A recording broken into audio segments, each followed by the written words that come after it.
डर सबको लगता है। छलावा। रामपुर गांव के रहने वाले सुदीप की बारात दुल्हन लेकर वापस लौट रही थी। सुदीप अपनी पत्नी के साथ कार में था और बाकी के लोग बस में। सुदीप की कार बस के साथ साथ ठीक उसके पीछे चल रही थी। रात बहुत हो चुकी थी और सुदीप की पत्नी रीमा को जोरों से नींद आ रही थी। ड्राइवर कार चला रहा था। तभी रीमा ने सुदीप से पानी पीने के लिए कहा। मुझे बहुत जोर से प्यास लगी है, पानी चाहिए। अरे रीमा, पानी तो खत्म हो गया है, अब क्या करें? गांव पहुंचने में तो अभी काफी देर लगने वाली है। लेकिन इतनी देर प्यासी कैसे रहूंगी? आप लोग परेशान मत होइए, यहाँ आगे एक जगह पानी मिल जाएगा। कुछ दूर जाकर ड्राइवर ने कार को रोक दिया। सड़क के किनारे एक हैंडपंप बना हुआ था। सुदीप कार से पानी लेने के लिए उतरने लगा। रीमा ने उसे कहा कि वो भी कार में बैठे बैठे थक गई थी और 2 मिनट के लिए उतरना चाहती थी। आप दोनों की अभी अभी शादी हुई है, हाथों में मेहंदी लगी हुई है, ऐसे में आधी रात को सुनसान जगह रुकना सही नहीं है। पानी मैं लेकर आता हूँ। लेकिन मुझे बाहर जाना था। शायद ड्राइवर भैया सही कह रहे हैं रीमा, हमें बाहर नहीं जाना चाहिए। ड्राइवर बाहर उतर गया और रीमा कार की खिड़की से बाहर देखने लगी। कुछ देर में ड्राइवर पानी लेने गया और पानी लेकर वापस आ गया। उसने पानी की बोतल रीमा को दे दी। रीमा ने जल्दी से पानी पी लिया। लेकिन इस बीच में बारात की बस जो अब तक आगे आगे चल रही थी वो दूर निकल गई और रीमा, सुदीप और ड्राइवर उस सुनसान रास्ते पर अकेले रह गए। ये देख सुदीप ने ड्राइवर से कहा कि वो कार को थोड़ा तेज चलाए ताकि बस के पास पहुंचा जा सके। ड्राइवर ने सुदीप की बात को मानते हुए कार को तेज चलाना शुरू कर दिया। लेकिन काफी देर के बाद भी कार बस तक नहीं पहुंच पाई। भैया 1 घंटा हो गया लेकिन अभी तक कहीं बस नजर नहीं आ रही है। इतनी दूर तो नहीं निकली थी, आखिर हो क्या रहा है? तभी रीमा की नजर सड़क के किनारे एक हैंडपंप पे पड़ी। उसने देखा कि ये वही हैंडपंप था जो कुछ देर पहले रास्ते में आया था और जहां से उन लोगों ने पानी लिया था, क्योंकि उस हैंडपंप का भी हैंडल टूटा हुआ था। ड्राइवर भैया, आप गलती से कार वहीं लेकर आ गए हैं। हाँ, मुझे भी ऐसा ही लग रहा है, लेकिन ये सब हो क्या रहा है? वो देखिए, हैंडपंप के पास कोई है, उससे पूछ लेते हैं। सुदीप, रीमा और ड्राइवर ने देखा कि एक बूढ़ा आदमी हैंडपंप से पानी भर रहा था। आप हमें यहाँ से रामपुर जाने का रास्ता बता सकते हैं? रामपुर तो 2 किलोमीटर पीछे छूट गया, तुम लोग वापस जाओ। नहीं, ऐसा नहीं हो सकता, हम वहीं से आ रहे हैं, वहाँ रामपुर गांव नहीं है। भाग जाओ यहाँ से, ये रास्ता बहुत खतरनाक है। यहाँ एक छलावा घूमता है, अगर तुम उसके चक्कर में फंस गए तो कभी यहाँ से बाहर नहीं जा पाओगे। ये सुनते ही ड्राइवर, सुदीप और रीमा बुरी तरह से डर गए। सुदीप वहां से कार लेकर निकला, लेकिन काफी देर हो गई और वो लोग उसी रास्ते पर घूमते रहे। अब उनको समझ आ गया था कि वो छलावे में फंस चुके थे। तभी रीमा ने धीरे से सुदीप के कान में कहा, किसी भी बहाने से हमें इस ड्राइवर को कार से उतारना होगा और कार तुम्हें चलानी होगी। लेकिन ऐसा क्यों? क्योंकि ये ड्राइवर ही कार से बाहर उतरा था और उसी वक्त छलावे ने इसे पकड़ लिया होगा। अगर हमने इसे यहीं छोड़ दिया तो हम बच सकते हैं। सुदीप रीमा की बात मान लेता है और ड्राइवर को कार रोकने के लिए कहता है। उसके बाद सुदीप खुद भी कार से उतर जाता है और ड्राइवर को बाहर आने के लिए कहता है। ड्राइवर बाहर निकलता है और सुदीप उसे धक्का देकर खुद गाड़ी में बैठ जाता है। सुदीप और रीमा वहां से भाग निकलते हैं। कुछ दूर जाने पर उन्हें अपनी बारात वाली बस नजर आती है। तुम ठीक कहती थी रीमा, ये देखो हमारी बस नजर आ रही है। अच्छा हुआ उस ड्राइवर को वहीं फेंक दिया। बिल्कुल ठीक कहते हो तुम। अब हमें ये कार छोड़कर सब लोगों के साथ बस में बैठ जाना चाहिए।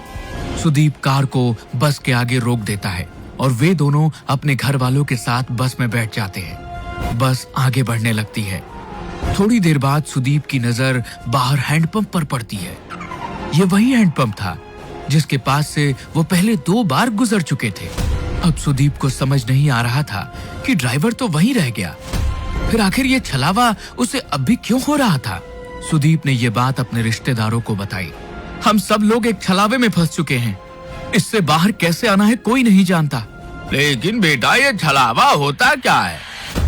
पापा, जब कोई इंसान एक्सीडेंट में मर जाता है तो उसकी आत्मा ऐसे सुनसान रास्तों पर भटकती रहती है और लोगों के सामने ऐसा भ्रम पैदा करती है कि वे आगे बढ़ रहे हैं, लेकिन वो उसी जगह पर घूमते रहते हैं। हम कभी अपने गांव रामपुर नहीं पहुंच पाएंगे। सुदीप की बात सुनकर सब लोग बुरी तरह से डर जाते हैं। तभी रीमा उठकर खड़ी हो जाती है। उसे बस की खिड़की से अब वो ड्राइवर नजर आ रहा था। रीमा ने इस बारे में सब लोगों को बता दिया। सब लोगों को लगा कि वो जितना ड्राइवर से बचने की कोशिश करेंगे उतना ही फंसते चले जाएंगे। इसलिए उन्होंने बस को रोका और ड्राइवर को बस के अंदर बुला लिया। इस छलावे से हम कभी बाहर नहीं निकल पाएंगे अगर हमने उसे अपने से दूर नहीं किया। तुम ही वो छलावा हो, इसलिए अब तुम्हें मरना होगा।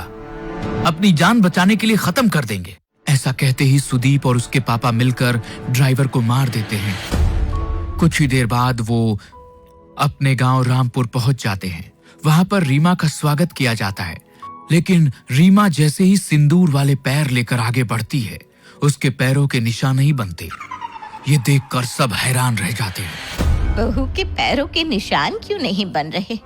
इसका मतलब हमारी बहू के ऊपर कोई बुरी आत्मा का साया है। अब क्या करें? ये हमारी बहू नहीं बल्कि वो बुरी आत्मा है जिसकी वजह से हम फंस चुके हैं। नहीं, ऐसा नहीं है। मैं रीमा हूँ। मेरे साथ कुछ मत कीजिए प्लीज। अगर हमने तुझे छोड़ दिया तो हम सब मारे जाएंगे। नहीं, ऐसा मत कीजिए। मैं छलावा नहीं हूँ, मेरा भरोसा करो। ये आपका बेटा छलावा है। ये आपको जैसा दिखा रहा है ना, सब कुछ वैसा ही नजर आ रहा है। लेकिन कोई भी रीमा की बात पर यकीन नहीं करता।